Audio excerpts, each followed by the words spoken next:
Om Om Swastiastu. Salam rahayu, salam bahagia buat umat Hindu dimanapun Anda berada.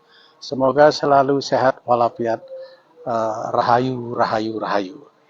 Para pemirsa di rumah, kali ini kita akan dalam rangka untuk memperingati Hari Ibu ya. Besok tanggal 22 Desember ya, kita akan ya seluruh bangsa Indonesia untuk memperingati Hari Ibu. Nah, untuk itu saya dari Moksa Channel ikut berpartisipasi juga untuk merayakan Hari Ibu atau Hari Wanita ya. Kita akan mengundang narasumber ya yang sudah lama tak muncul ya. Ya kita sapa beliau. Om Swastiastu, Pak Agung. Sampun suwe nggak ketemu. Kesibukannya apa aja nih Pak Agung? Waduh, banyak kesibukan. Banyak kesibukan ya Pak Agung ya. Iya. Kita besok kan memperingati Hari Ibu nih. Nah kita ingin berpartisipasi ya barangkali ada pengetahuan mengenai Hari Ibu nih tentang kemuliaan wanita atau ibu menurut agama Hindu. Monggo silakan Pak Agung. Terima kasih Pak Wayan. Yes, semua. Para pemirsa Moksa Channel, selamat berjumpa kembali. Om Swastiastu. Om Swastiastu. Semoga para pemirsa semua dalam keadaan sehat, ya, sukses dan semua berkat warunugraha dari Tuhan, dari Sang Yang Widi. Baiklah, pada kesempatan ini kita akan berbincang-bincang sebentar mengenai wanita atau keutamaan wanita. Keutamaan seorang ibu, seorang wanita menurut Dharma atau menurut agama. Dalam Weda dikatakan Pak bahwa alam semesta ini itu terdiri dari dua bagian utama, yaitu Purusa dan Pradana. Pradana ya. Nah, Purusa atau Purusa dengan Prakriti. Nah, dua bagian inilah sebenarnya yang menguasai alam semesta ini, ya, dan mengendalikan segala sesuatu yang ada di alam ini dikendalikan oleh dua bagian yang disebut Purusa dan Pradana. Pradana ini sebetulnya adalah muncul dari Purusa, ya. Sehingga, tetapi seolah-olah mereka kelihatan terpisah. Ya. Tetapi sesungguhnya ini ada interaksi satu sama lain sehingga itu menyebabkan alam semesta ini bisa berjalan, bisa beraktivitas ya, seperti yang kita lihat masa ini. Ini semua itu adalah aktivitas atau gerak daripada Purusa dan Pradana. Nah, khusus untuk manusia, Purusa itu selalu diasosiasikan dengan laki-laki atau pria. Nah, Pradana itu untuk wanita atau perempuan. Jadi wanita menurut Hindu atau menurut Dharma itu adalah mendapatkan posisi yang sangat mulia sekali, yang sangat tinggi sekali. Kenapa? Karena wanita itu adalah perwujudan daripada Prakriti atau Pradana, di mana Pradana ini adalah merupakan sakti daripada Purusa. Jadi merupakan kekuatan yang muncul dari Tuhan. Ini merupakan, kita tahu kan, wujud Tuhan itu Shiva ada saktinya, disebut Durga, Dewi Durga. Wisnu ada juga saktinya disebut Lakshmi atau Dewi Sri. Kemudian Shiva, Brahma itu ada saktinya disebut Saraswati. Jadi semua itu memiliki bagian Purusa dan Pradana. Jadi Pradana ini adalah merupakan bagian yang tidak terpisahkan dari Purusa. Ya, satu kesatuan ya Pak ya. Tetapi kelihatannya berbeda. Tapi sesungguhnya satu ya. semua satu dan saling terkait. Oke. Ya. Saling keterkaitan ya. Keterkaitan. Kadang-kadang bisa bertentangan, kadang-kadang bisa enggak. Tapi itu suatu kita katakan sebagai permainan atau suatu apa namanya itu? Lila. Iya, lila. Aktivitas yang membuat alam semesta ini bisa berjalan dengan Jalan.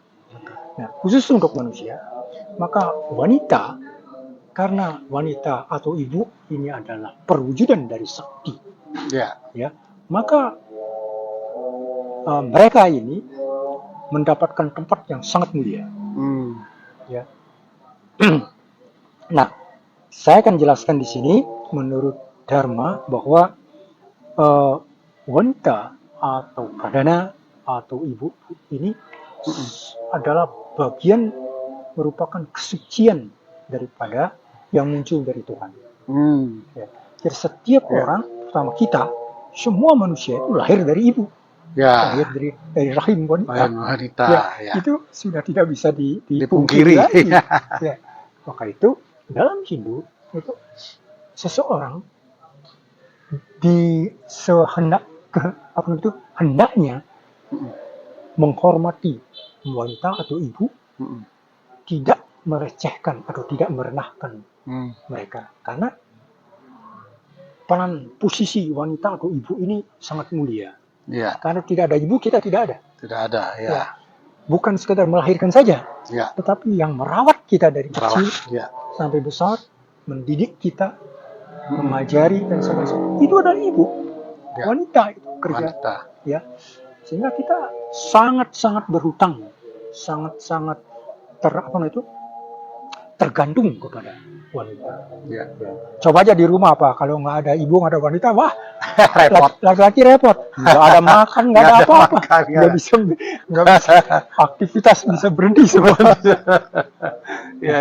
Maka itu adalah suatu hal yang sangat penting sekali kita memuliakan wanita itu dan tidak merendahkan mereka, tidak melecehkan mereka, dan bahkan ada misalnya golongan dan sebagainya melihat bahwa wanita itu adalah seperti barang hiasan atau sesuatu yang bisa diatur sekendaknya oleh pria. Ya. Bukan peran yang sangat besar dalam hidup atau dalam kehidupan kita, baik keluarga, bangsa, negara, umat manusia dan sebagainya. Tetapi karena ini maka wanita itu memiliki sifat-sifat, ini menurut Dharma Pak ya, mulia, sifat-sifat mulia. Ini yang menyebabkan wanita atau ibu itu bisa ditempatkan tinggi sekali karena kemuliaan dari sifat-sifat mereka. Dan sekaligus ini juga sebagai dharma, sebagai kewajiban wanita yang disebut dengan stri dharma. Stri dharma itu stri dharma. Itu untuk dharma untuk seorang wanita atau seorang istri. Oke, yang pertama itu adalah kesucian. Kesucian ya Pak. Kesucian. Ya. Jadi seorang wanita atau ibu hendaknya memelihara kesucian. Ini yang paling utama. Disebut juga kemurnian, kesucian atau kemurnian. Nah, kita tahu contohnya misalnya di agama kita. Jadi Sita, ya, dia diculik oleh Rawana, disekap dan sebagainya. Tapi beliau betul-betul menjaga kesucian, sehingga tidak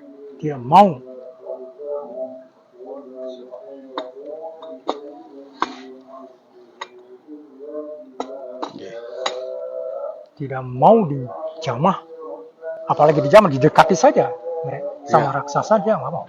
Oleh Rawana ya Pak ya. Rawana. Dia selalu menjauh. Nah ini kesucian dan kemurnian. Yang lain misalnya Sawitri itu juga. Kemudian banyak sekali lagi. Yang kedua itu adalah kesederhanaan. Kesederhanaan ya Pak. Kesederhanaan atau kesopanan. Kesopanan ya. Jadi seorang wanita utama atau dia tuh tahu bagaimana caranya dia menghadapi orang. bagaimana caranya bergaul, bagaimana cara menghadapi orang tua dan sebagainya.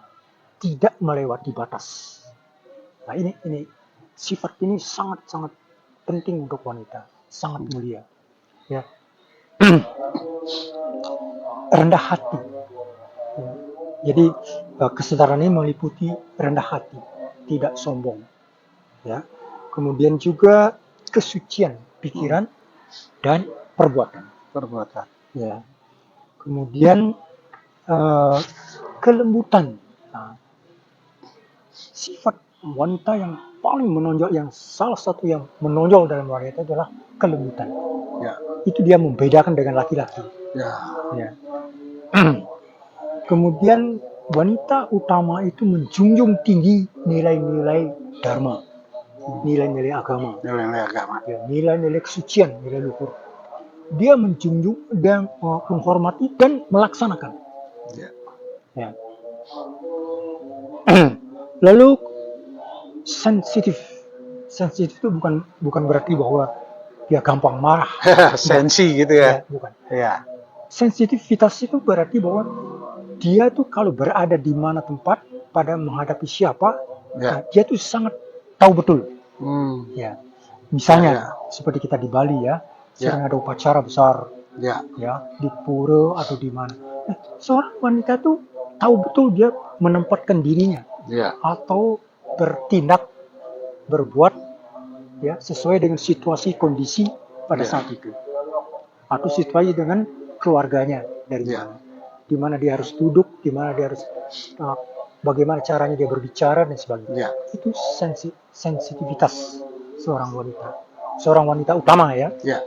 Jadi seorang wanita utama bisa dilihat dari bagaimana cara dia menempatkan dirinya. Kemudian bagaimana cara dia berbicara ya. dengan bertindak dengan lembut, dengan sopan. Ya. Dan yang terakhir itu adalah segala suatu tindakannya dia itu adalah sopan seperti yang dikatakan, dan bagus dipandang orang, baik dipandang orang. Jadi, orang akan melihat dia itu tidak mencela, tetapi justru mengacungkan jempol. Wah, bagus. Jadi seorang wanita utama itu harus betul-betul menguasai dirinya. Ya, bagaimana dia berbicara, bagaimana dia berbuat, dan bagaimana dia menghadapi orang-orang. Nah, kemudian selanjutnya adalah terutama para ibu-ibu ya, para istri. Dia tuh mampu mengelola rumah tangga. Ya, ini tugas yang sangat mulia bagi seorang wanita. Ya. Nah, ini mungkin bertentangan ataupun banyak tidak terlalu populer di masa modern ini. Sehingga orang-orang mengatakan bahwa kalau jadi istri, jadi perempuan jangan di rumah aja, mesti keluar. Ya. Jadi wanita karir dan dalam masyarakat sekarang menganggap bahwa wanita karir atau wanita yang beraktivitas di luar lebih bagus daripada seorang ibu yang ada di rumah. Ibu rumah tangga murni ya. Di sini terbalik. Ya, terbalik. Menurut Dharma atau menurut Beda, justru tugas seorang wanita itu adalah di rumah. Itu yang paling utama. Tetapi bukan berarti bahwa dia tidak boleh aktif di luar, boleh aja. Ya. Seperti kita tahu kegiatan upacara, misalnya ada karya, ada odalan, ya dia harus keluar. Ya. Tapi yang paling utama itu adalah rumah tangganya. Jadi tugas-tugas rumah tangganya itu harus dia selesaikan dulu. Ini nomor satu. Kemudian baru yang lain. Nah, yang lain itu adalah bagaimana dia mengatur keuangan di dalam rumah tangga. Ya, itu yang penting, Pak. Sangat penting. Ya, umumnya pasti laki-laki atau suami pasti menyerahkan penghasilannya kepada istri. Nah, sekarang tergantung kepada istri, kepada wanita, kepada ibu-ibu, bagaimana mengatur keuangan supaya keluarganya bisa hidup dengan sejahtera baik, lah ya. Sejahtera, tidak kekurangan, walaupun gajinya barangkali tidak terlalu besar. Tapi bisa mengolah ya. bisa berhemat. Berhemat. Ya. Nah, ini adalah betul-betul apa namanya itu kelihayan seorang wanita gitu. Jadi Ya, ya. di situ dituntut Kita sebetulnya ke ke apa namanya itu kebesaran atau kecerdasan wanita Kecerdasan. itu, ibu-ibu bagaimana mengatur rumah tangga. Nah, kalau semua yang tadi itu dia jalankan dengan baik, kesucian, kesederhanaan, kesopanan, kemudian mengurus rumah tangga, memanage rumah tangga dan sebaik-baiknya, Ya. maka dia diberi gelar yaitu Griya Lakshmi. Griya Lakshmi ya. Ya, Ya. Griya Lakshmi. Ya. Griya itu rumah. Lakshmi itu ya Tuhan. Kita tahu kan, Ya. Dewi Lakshmi atau Dewi Sri itu Ya. adalah saktinya Tuhan dalam mensejahterakan Ya. apa itu dunia. Jadi istri yang bisa mengatur sehingga rumah tangganya berjalan dengan baik, sejahtera, sehat, lancar semua, maka dia diberi gelar Griya Lakshmi. Ya, artinya Tuhan Lakshmi yang ada di rumah. Ya. Gitu. Jadi dia itu bisa dikatakan sebagai wakil ya Tuhan untuk mengurus rumah tangganya. Ya.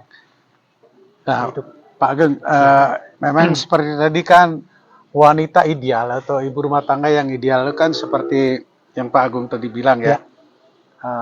Dia cerdas, ya mengatur rumah tangga, keuangan, dan juga bisa menempatkan diri.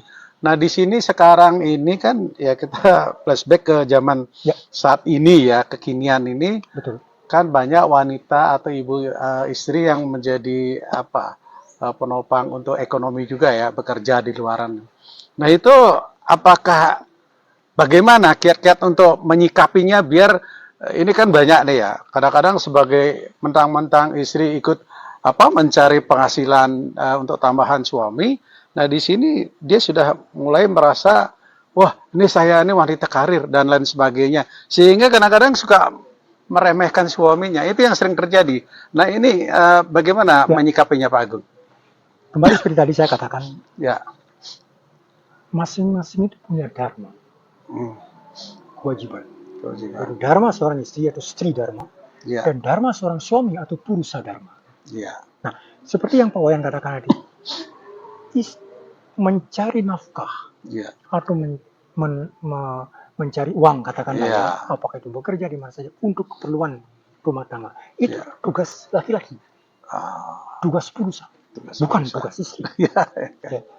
Tapi mungkin istrinya bisa membantu, mungkin karena suaminya gajinya kecil, penghasilannya pas-pasan lah ya, sehingga istrinya membantu. Ya. Tapi dalam hal ini sebenarnya itu bukan dharmanya wanita, itulah dharmanya purusa. Purusa atau laki-laki itu bertanggung jawab. Ya. Jadi kalau bisa, ya jangan sampai kekurangan.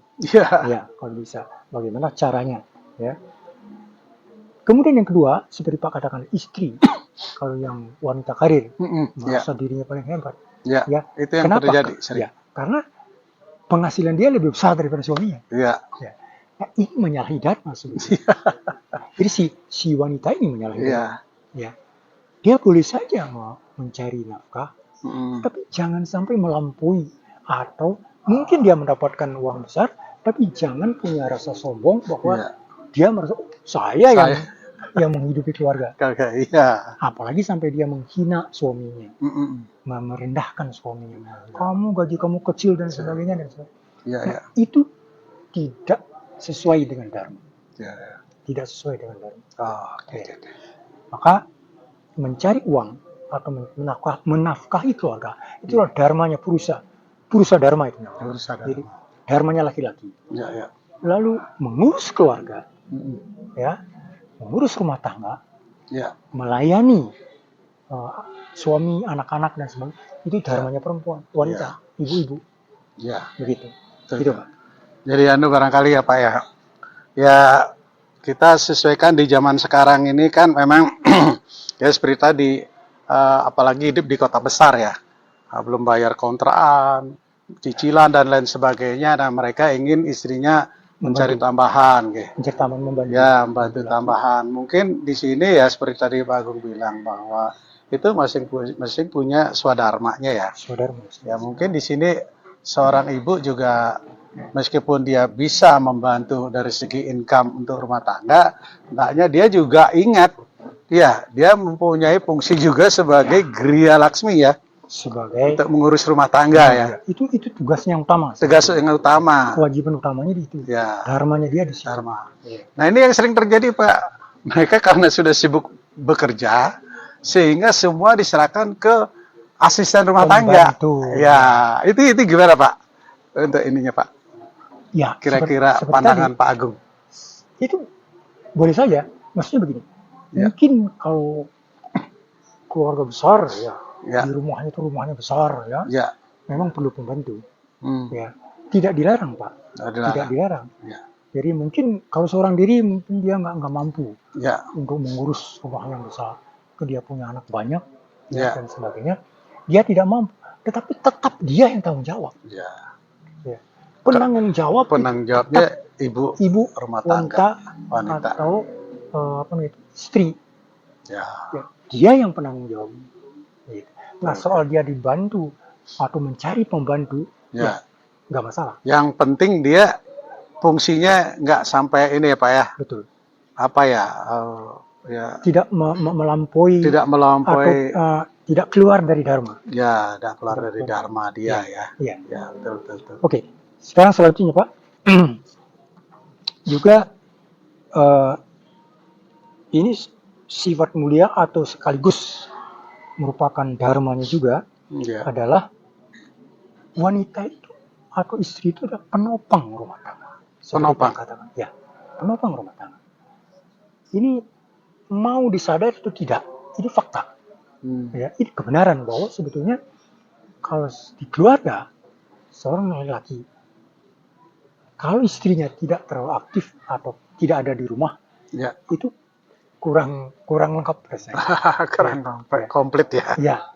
Kita sebagai laki-laki itu rasanya ada satu yang hilang. Ya. Kenapa? Karena istri atau wanita atau ibu itu betul-betul merupakan penanggung jawab di rumah. Seperti tadi dikatakan Griya Laksmi. Ya. Nah, maka itu dia menjadi penopang. Jadi kembali seperti tadi, walaupun seorang istri itu merasa punya gaji besar dan sebagainya, tapi dia harus ingat, dia itu penopang rumah tangga. Namun, walaupun demikian, dia tidak boleh melampaui suaminya. Dalam artian bahwa dia tidak boleh menyombongkan diri pada dia di atas suami. Tidak bisa. Karena walaupun bagaimana, wanita adalah pradana. Ya, sedangkan laki-laki atau suami adalah purusa. Pradana itu tidak boleh melampaui purusa. Itu menurut dharma. Ya. Jadi, tetapi seorang istri harus tahu. Dia harus sadar bahwa dialah yang menopang keluarga itu. Gitu. Walaupun begini Pak, walaupun diucapkan atau tidak, seorang ibu atau wanita tidak perlu menyombongkan dirinya, tapi suami dan anak-anak itu akan menyadari itu bahwa peran ibu atau istri di rumah itu sangat besar sekali. Tanpa dia itu bisa kacau rumah tangga. Jadi ini disadari atau tidak, maka itu seorang ibu atau wanita itu tidak perlu menyombongkan dirinya ya kepada suami, kepada anak. Anak-anak itu tahu, suami itu tahu bahwa istrinya yang merupakan tulang punggung keluarga. Ya. Jadi penghormatan ini otomatis akan diberikan kepada seorang istri. Gitu. Pendidikan. Ya, anak. Jadi di rumah itu pendidikan anak. Itu menurut dharma ya, menurut Hindu, si anak itu pertama kali yang dilihat ibunya kan. Ya. Begitu dia membuka mata waktu bayi, itu yang dilihat ibunya. Nah, segala sesuatu yang terkait dengan hidupnya Ya. itu si bayi itu menggantungkan kepada ibunya, termasuk pendidikan. Ya. Seorang anak tahu apapun tentang dunia, itu yang pertama kali mengajarkan adalah ibu. Ya. Jadi ibu itu adalah guru yang pertama untuk seorang. Ya. Ya, maka itu kewajiban istri itu adalah mendidik anaknya di rumah dengan baik. Baik. Dalam artian mendidik yang baik itu adalah perilaku, ya, moralitas dan sebagainya sesuai dengan dharma. Ya. Sesuai dengan dharma. Jadi menanamkan benih-benih kebaikan, kejujuran, Ya. dan semua nilai-nilai dharma ini kepada anak. Ya. Dan juga mungkin juga ada yang lain di dalam rumahnya, itu ada keluarga yang lain misalnya, ada mertua, ada ipar dan sebagainya. Nah itu juga sama, diperlakukan. Bukan seorang istri itu bukan mengutamakan suami atau anaknya, enggak. Ya. Yang lain juga harus dilihat juga. Dilihat juga ya. Nah yang terakhir di sini itu adalah seorang istri itu harus wajib mencintai suaminya sepenuh hati. Tidak ada orang lain di mata istri itu, nggak ada orang kedua kecuali suaminya. Dalam artian cinta kasih sayang ya. Ya, kasih sayangnya. Jadi dia tidak ada atau tidak punya, katakanlah ya, tidak punya kekasih lain gitu, kecuali hanya satu kepada suami. Nah ini sangat utama ya. Bahwa seorang istri hanya mencintai suami yang utama dan juga anak-anaknya. Ya. Ini sangat utama. Nah, kemudian mungkin dalam umumnya ya, laki-laki juga barangkali atau suaminya mungkin karena kesibukan dan sebagainya, dia tuh kurang aktif di dalam spiritual atau agama. Ya. Ini kewajiban istri untuk bagaimana caranya menarik suami itu atau mendorong ada ya anak-anak dan suami untuk ikut di dalam kegiatan agama. Contohnya misalnya seperti di Bali, ada odalan, ada karya, dan sebagainya.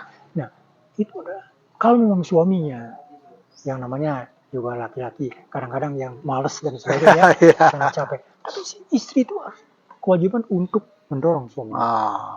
Ayo kita. Ayo mengajak lah ya. Ya, gimana saya. Nah, dengan cara-cara yang halus ya, tidak dengan kekerasan. Sehingga dalam begini istri itu membimbing keluarganya, suami dan anak-anak itu aktif di dalam kegiatan agama atau spiritual. Nah, kalau seorang istri bisa berbuat ini, dia mengurus rumah tangga, kemudian dia mencintai suami, mendidik anaknya dengan baik, mengarahkan keluarganya menuju jalan dharma, menuju jalan kebenaran, maka dia diberi gelar, Pak. Gelarnya yang kedua, yaitu Dharma Patni. Dharma Patni. Ya. Dharma Patni berarti wanita atau istri yang sesuai dengan dharma, atau wanita istri yang mulia, yang utama. Yang utama. Ya. Perwujudan dharma. Berarti itu makhluk atau manusia atau wanita utama, yang sangat-sangat utama, sangat dijunjung ya oleh agama dan oleh masyarakat, keluarga dan sebagainya. Nah, wanita atau ibu-ibu atau istri yang bisa atau sampai menjalankan ini dan bisa mampu memperoleh gelar Dharma Patni, dia itu tidak otomatis di sini bahwa Tuhan akan memberikan berkah tanpa dia meminta, tanpa dia melakukan sesuatu yang khusus. Misalnya seperti laki-laki, kita harus rajin sembahyang, kita harus rajin beriadnya, bermeditasi, beryoga dan sebagainya. Istrinya nggak perlu. Tanpa itu pun dia akan mendapatkan anugerah dari Tuhan. Oh, jadi dikasih spesial ya sama Tuhan ya. Di sini sebetulnya kelebihan dan keunikan daripada wanita.